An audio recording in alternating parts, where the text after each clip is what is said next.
সকাল সকাল ঘুম থেকে উঠে আর তর্স হয়েছিল না গাড়িটা দেখার জন্য। একদম গাড়ি ঘর থেকে বের করে, আর এই যে এখন এখানে কী কী দিয়েছিল দেখিনি, এখনও খুলিনি। তো যাই হোক, দেখা যাক। আর এই যে তার সঙ্গে রয়েছে সুন্দর চাবি একটা।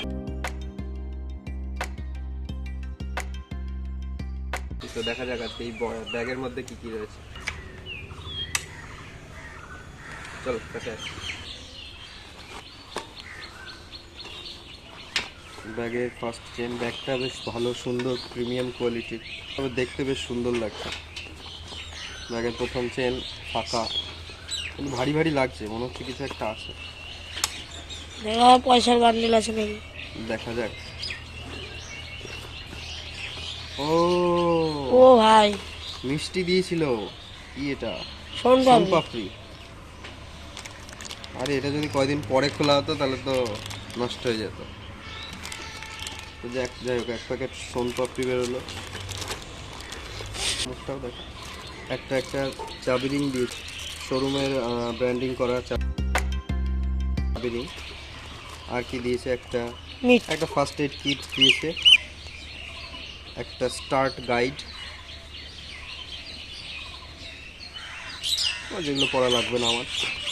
গাড়ি পেপারস, কিন্তু পেপারসে কোথাও দাম লেখা নেই। এত টাকা দিয়ে গাড়ি কিনলাম, জাস্ট এখানে এক্স শোরুম প্রাইসটা লেখা আছে আর ট্যাক্সটা লেখা আছে। নিজে নিজে যোগ করে নাও, খাটনি করে। আর ব্যাগে কিছু নেই, ব্যাগে আর সেরকম কিছু নেই। আর আমাদের ওখান থেকে আসার সময় একটা সারপ্রাইজ গিফট দিয়েছিল, এই হেলমেটটা।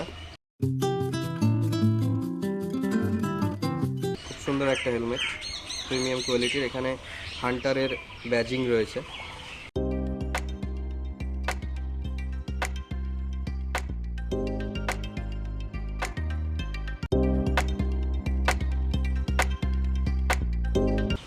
আর একটা কমপ্লিমেন্টারি হেলমেট, যেটা দেয় গাড়ির সাথে আর কি, রয়্যাল এনফিল্ডের লোগো লাগানো। এটাও বেশ সুন্দর, তবে এটার কাঁচ নাকি আবার আলাদা করে কিনতে হয়। তো যাই হোক, এই হচ্ছে ব্যাপার। Thanks for watching. আরও এরকম রিভিউস যদি চাও রয়্যাল এনফিল্ড হান্টার সম্পর্কে, তো আসতে থাকবে। চ্যানেলটাকে সাবস্ক্রাইব করে রাখো। So good morning. আমার বিউটি নিচে দাঁড়িয়ে রয়েছে, আর এখন যাব পুজো দিতে।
So guys thanks for watching. যাওয়ার আগে চ্যানেলটাকে অবশ্যই সাবস্ক্রাইব করে দাও আর বন্ধুদের সঙ্গে শেয়ার করে দাও। Show some support, love you guys. আর শেষ পাতে একটু মিষ্টি মুখ। দেখা হচ্ছে আবার নতুন কোনো ভ্লগে। Till then bye bye, take care, ride safe, God bless you.